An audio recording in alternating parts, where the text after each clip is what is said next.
পরীক্ষা করে দেখলাম যে না, শুধু বিএনপি না, একটি দল না, 52টি রাজনৈতিক দল যারা নির্বাচন চেয়েছে।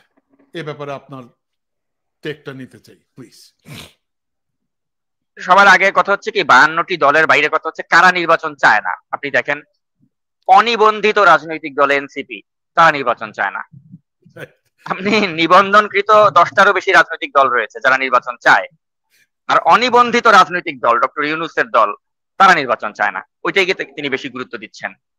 এবং মূল বিষয়টা হয়েছে কি, তার মতো একজন 84 বছরের মানুষ এভাবে যে নির্জলা মিথ্যা কথা বলবেন, এটা ভাবতে অবাক লাগে। আর এই মিথ্যা কথা যে তিনি এই প্রথম বললেন তা কিন্তু না, তিনি এর আগেও এরকম অসংখ্য মিথ্যা কথা বলেছেন, অসংখ্য মানুষকে ধোঁকা দিয়েছেন, যেগুলোর ভুরি ভুরি উদাহরণ আছে। এবং 2007 সালে ওই সময়ের পত্রপত্রিকাগুলো যদি আপনি ঘাটেন, আপনি দেখবেন তিনি বলেছিলেন যে যেই ফর্মুলা তিনি দিয়েছেন মাইক্রো ক্রেডিটের, এর মাধ্যমে নাকি 2030 সালের মধ্যে বাংলাদেশে দারিদ্র বলে কিছু থাকবে না, এবং দরিদ্র মানুষদেরকে নাকি আমরা দেখার জন্য মিউজিয়ামে যেতে হবে, যে দরিদ্র বলে কি, পভার্টি বলে কি, এটা 2030 সালের মধ্যে উনি মিউজিয়ামে পাঠিয়ে দেবেন। এটা 2007 সালে ডক্টর ইউনূস দাবি করেছিলেন যে 2030 সালের মধ্যে বাংলাদেশ দারিদ্র মুক্ত হয়ে যাবে, এবং আমরা দারিদ্রতা কি জিনিস এটা জানার জন্য আমাদেরকে জাদুঘরে যেতে হবে। মানে কত বড় ধাপ্পাবাজি! তখনও যেভাবে উনি ধাপ্পাবাজি করেছেন, এখনো একইভাবে ধাপ্পাবাজি করছেন। যেমন আপনার ওই যে বিনিয়োগ সম্মেলন, ওখানে বলা হলো যে 3100 কোটি টাকার নাকি বিনিয়োগ, বিদেশি বিনিয়োগ এই দেশে আসবে, এবং তার আশিককে দিয়ে একটা বিশাল প্রেজেন্টেশন দেওয়া হলো।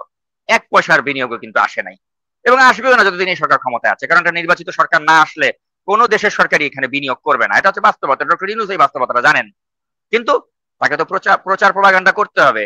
আর এখন তো প্রচার প্রপাগান্ডা করার জন্য ওই ব্যক্তিরা তার পাশে আছে, যে ব্যক্তিরা তিনি ক্ষমতা নেওয়ার 1 সপ্তাহের মধ্যে তার বিরুদ্ধে ফ্রান্সের থেকে সবার আগে মুখ খুলেছিল। এখন তারাই তার পক্ষে। কারণ কি, তার প্রিয় খলিল ভাই এখন ইউনূসের ক্যাবিনেটে আছে, যে কারণে যারা সবাই আগে ইউনূসের সমালোচনা করেছিল, তারা এখন দাবি তুলেছে ইউনূসের সরকার 5 বছর দরকার, সংস্কার ছাড়া নির্বাচন হবে না। এইভাবে নানা ধরনের ভাওতাবাজি কথাবার্তা তারা এখন তুলেছে। আর ডক্টর ইউনূসও এখন ওটার উপর বেস করে ভাবছেন যে আমি ক্ষমতায় টিকে যাব। কিন্তু দুঃখের জায়গাটা কোন জায়গায়, যে তার মতো একজন দল, মানে একজন ব্যক্তি যখন দলগুলোকে নিয়ে এভাবে মিথ্যাচার করে, যে একটি রাজনৈতিক দল শুধু চেয়েছে নির্বাচন ডিসেম্বরের মধ্যে, এই যে নির্জলা মিথ্যাচার, বা এই যে বিনিয়োগকে ফুলিয়ে ফাঁপিয়ে দেখানো, বা এই যে তিনি জাপান সফর করলেন, জাপান সফরটাকে অনেক ফুলিয়ে ফাঁপিয়ে দেখানো হচ্ছিল যে আমরা 1 লক্ষ শ্রমিক নাকি নিবে। অথচ আপনি দেখেন এটা কিন্তু একটা মৌখিক প্রতিশ্রুতি যে 5 বছর ধরে তারা এই 1 লক্ষ শ্রমিক নিবে। পুরোটাই ভাওতাবাজি। এই যে এই সফরে আমাদের পাওনা কি আপনি বলেন? আপনি জানেন যে একটা সফর হলে কি হয়, যে আপনার দুই পক্ষের মধ্যে কিছু স্মারক বা সমঝোতা স্মারকে সই হয়। এই সফরে একটা সমঝোতা স্মারকে কিন্তু সই হয়নি। অর্থাৎ জাপান সরকার কিন্তু এই সরকারকে আস্থায় নিতে পারছে না।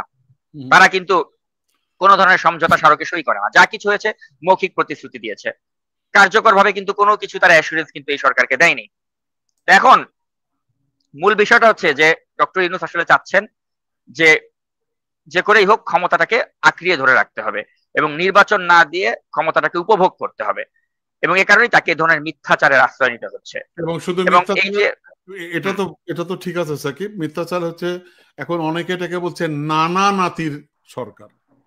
এখন নানা তো এরকম করছে ইউনূস সাহেব, নাতিরাও কিন্তু কম যাচ্ছে না।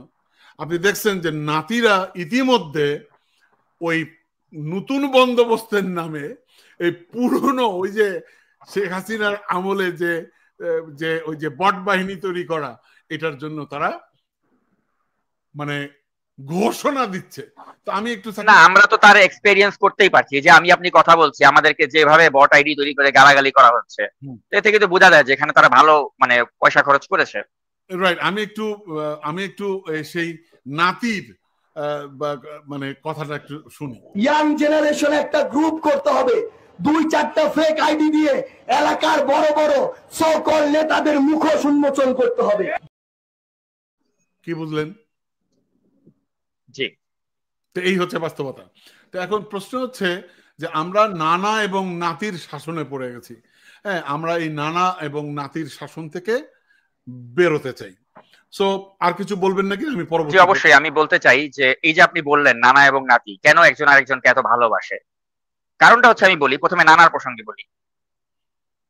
নানা এবং নাতি পরস্পরকে ভালোবাসে, কারণ নানাও ধান্দা করতেছে একসাথে, নাতিও ধান্দা করতেছে একসাথে, এবং দুইজন দুজনের ধান্দার ক্ষেত্রে তুই তোর মতো ধান্দা কর, আমি আমার মতো ধান্দা করি, কেউ কাউকে কিছু বলবো না, এ ধরনের একটা অলিখিত চুক্তি তাদের মাঝে হয়েছে। এই চুক্তির ফলে যেটা হয়েছে, নানা ডক্টর ইউনূস, এই নানা ডক্টর ইউনূস তিনি তার গ্রামীণ কল্যাণের 666 কোটি টাকা সুদ মওকুফ করিয়ে নিয়েছেন। আগামী 5 বছরের জন্য আয়কর অব্যাহতি সুবিধা পেয়েছে ডক্টর মোহাম্মদ ইউনূসের গ্রামীণ ব্যাংক। স্টারলিংকেও গ্রামীণ ব্যাংক এবং গ্রামীণ ফোনের অংশীদারিত্ব রয়েছে। এই নানা ডক্টর ইউনূস তিনি একটা বিশ্ববিদ্যালয়ের লাইসেন্স বাগিয়ে নিয়েছেন গ্রামীণ ইউনিভার্সিটি নামে, এবং এই নানা ডক্টর ইউনূস একটা আদম ব্যবসার লাইসেন্স বাগিয়ে নিয়েছেন। অন্যদিকে তার যারা নাতি রয়েছে তারাও কিন্তু পাল্লা দিয়ে নানার সাথেই আখের গুছিয়ে নিচ্ছেন। এই নানা তার নাতিদের যে কিংস পার্টি, এই কিংস পার্টির লোকদেরকে বলছে তোরা তোদের মতো দুর্নীতি কর, ভোগ বিলাস কর, কিচ্ছু বলবো না। উদাহরণ হিসেবে আমরা দেখতে পাচ্ছি কি নগদে 100 কোটি টাকা বেহাত হয়ে গেল, এবং ক্ষমতা অপব্যবহারের অভিযোগে কিন্তু ইতিমধ্যে উপদেষ্টা, সাবেক উপদেষ্টা যে নাহিদ ইসলাম, তার প্রাক্তন ব্যক্তিগত সহকারী আতিক মোর্শেদের নাম উঠে আসলো। এবং এ প্রসঙ্গে কিন্তু নাহিদ বলেছেন যে আমার উপদেষ্টা থাকার সময় আতিক মোর্শেদের বিরুদ্ধে কোনো ধরনের অভিযোগ ছিল না, তখন নগদ বিষয়ক সব কার্যক্রম বাংলাদেশ ব্যাংকের অধীনে পরিচালিত হতো। এবং আমি পদত্যাগ করার পর আতিক মোর্শেদ ডাক, টেলিযোগাযোগ ও তথ্য প্রযুক্তি বিষয়ক প্রধান উপদেষ্টার বিশেষ সহকারী ফয়েজ আহমেদ তৈয়ব সাহেবের সাথে কাজ করছেন। অর্থাৎ নাহিদ বলতে চাচ্ছে যে যেহেতু এই প্রতারক তার সাবেক পিএস এবং বর্তমানে ফয়েজ আহমেদ তৈয়বের সাথে কাজ করছে, তাই এর দায় নাহিদের নয় বরং ফয়েজ তৈয়বের। কিন্তু মূল বিষয় হচ্ছে যে এই যে নগদ কেন্দ্রিক যে বাটপাড়িগুলো, এটা কিন্তু নাহিদ যখন উপদেষ্টা ছিল ওই সময় থেকে কিন্তু শুরু হয়েছিল। এটা এমন না যে হুট করে এখন বের হয়ে গেল। এই যে লেনদেন গুলো বা এই যে দুর্নীতিগুলো, এগুলো কিন্তু নাহিদের আমল থেকে হয়েছে, এখন এসে এগুলো ধরা পড়েছে। আমি একটা বোম ফাটাবো। হ্যাঁ, অ্যাটম বোম ফাটাই। জি, এই নাহিদ এখনো ছায়া উপদেষ্টা। জি, ঠিক আছে, নাহিদ পুরো মন্ত্রণালয় এখন ছায়া উপদেষ্টা, সে সবকিছু পরিচালনা করছে। আপনি খোঁজ নিয়ে দেখেন, সে সবকিছু পরিচালনা করছে। আর ফয়েজ যার নাম বললেন, উনি একজন ডামি, এবং উনার যে সহকারী আপনি যেটা বলছেন আতিক মোর্শেদ, যে এই যাকে দিয়ে এই কাজগুলো করানো হচ্ছে।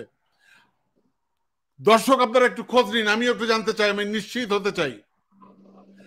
এই আতিক মোর্শেদ হচ্ছে আমাদের নাহিদের শালা। ঠিক আছে, আমি এরকম খবর পাচ্ছি, আমরা একটু নিশ্চিত হতে চাই যে আসলেই কি সে নাহিদের শালা কিনা। শালা যদি না হয় তার আত্মীয়, কনফার্ম, নিশ্চিত। ঠিক আছে, এই বোমটা ফাটালাম। এবং আরেকটা জিনিস আমি বলি, নাজমুল করিম রনি তার হয়ে কাজ করছে। এই নাজমুল করিম রনি হচ্ছে ছাত্রলীগের প্রোডাক্ট, এখন সে যুব দলে অংশগ্রহণ করেছে, এবং এই নাজমুল করিম রনি হচ্ছে তার ক্রিয়ানক এই আমাদের নাহিদের। সো নাহিদ কিন্তু মূলত এখন ছায়া উপদেষ্টা, তার নলেজের বাইরে এই আইসিটিতে কিছুই হচ্ছে না। এটাই সত্য, এটাই বাস্তবতা। এবং আমি আমার টিমকে বলে দিয়েছি পুরো ঘটনা কি ঘটছে ওখানে, এগুলো আমরা তুলে আনবো। এবং দর্শক আপনারাও চোখ কান খোলা রাখেন, আপনারাও একটু খোঁজ দেন, খবর দেন আমাদেরকে, আমরা এগুলো প্রকাশ করতে চাই। সাকিব।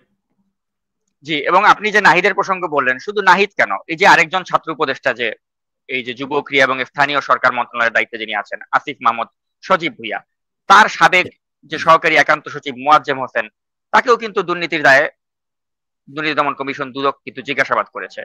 এখন কথা হচ্ছে কি যে তাদের যারা ব্যক্তিগত সহকারী এরা দুর্নীতি করেছে, নাহিদ দুর্নীতি করে নাই, আসিফ দুর্নীতি করে নাই। এখন নিজেদেরকে গা বাঁচাবার জন্য বলা হচ্ছে যে তাদের এপিএস দুর্নীতি করেছে, ব্যক্তিগত সহকারী দুর্নীতি করেছে, কিন্তু আসলে কে করেছে এটা তো আমরা বুঝি, এত তো বেককল আমরা না। আমরা দেখেছি যে নাবিল গ্রুপের যে একটা টেলিভিশন চ্যানেল, ওইটার লাইসেন্স যখন করতে যাওয়া হলো, ডাইরেক্ট নাহিদের তরফ থেকে ওখানে 3 কোটি টাকা চাওয়া হয়েছিল, জানালে লাইসেন্স দেওয়া হবে না, জাওয়াদ নির্ঝর ফাঁস করেছিল। নাহিদ কিন্তু এটাকে চ্যালেঞ্জ করতে পারে নাই। জাওয়াদ নির্ঝর চ্যালেঞ্জ করেছিল যে আমি যে তথ্য দিলাম নাহিদ ভাই আপনি পারলে আমার সাথে কথা বললেন। নাহিদ কিন্তু কথা বলার সাহসও পায় নাই জাওয়াদ নির্ঝরের সাথে, কারণ জানে যে কথা বলতে গেলে আরো হিতে বিপরীত হবে। তো এটা জাওয়াদ নির্ঝর বলেছেই যে 3 কোটি টাকা আপনি এখান থেকে চেয়েছেন, পেয়েছেন কিনা তা জানি না, কিন্তু আপনি চেয়েছেন। তো এই হচ্ছে অবস্থা। তারপরে আপনার এই যে গ্রিন টিভি রংধনু গ্রুপের, সেটা নতুন ভাবে বাজারে আসতে যাচ্ছিল, এটা নিউজ চ্যানেল হিসেবে। ওটার লাইসেন্স কিন্তু তারা দিচ্ছে না, তারা নতুন ভাবে নাম করে আসতে চাচ্ছে, দেওয়া হচ্ছে না। টাকা দিবা লাইসেন্স পাবা, নাহলে কোনো অপারেশন করতে পারবা না এখানে বাংলাদেশে। এটা হচ্ছে বাস্তবতা। এবং এই দুর্নীতিগুলোর সাথে এরা প্রত্যক্ষভাবে জড়িয়ে গিয়েছে। একদিকে নানা ডক্টর ইউনূস তিনি তার আখের গুছিয়ে নিয়েছেন বা নিচ্ছেন, একদিকে আর তার নাতি যারা রয়েছে এই এনসিপির যারা, এদেরকে তিনি দিয়ে দিয়েছেন যে তুমি তোমরা যা ইচ্ছা তাই করে লুটপাট ইচ্ছা মতো করো, এলোমেলো করে দেমা লুটে পুটে খাই। এখন এই লুটে পুটে খেয়ে এটার পক্ষে আমি একটা ছোট্ট ভিডিও প্লে করতে চাই, যে তারা যে দুর্নীতিতে কিভাবে মানে নিজেদেরকে করেছে, আমি তাদেরই একজনের ভিডিও আপনাকে একটু শোনাতে চাই।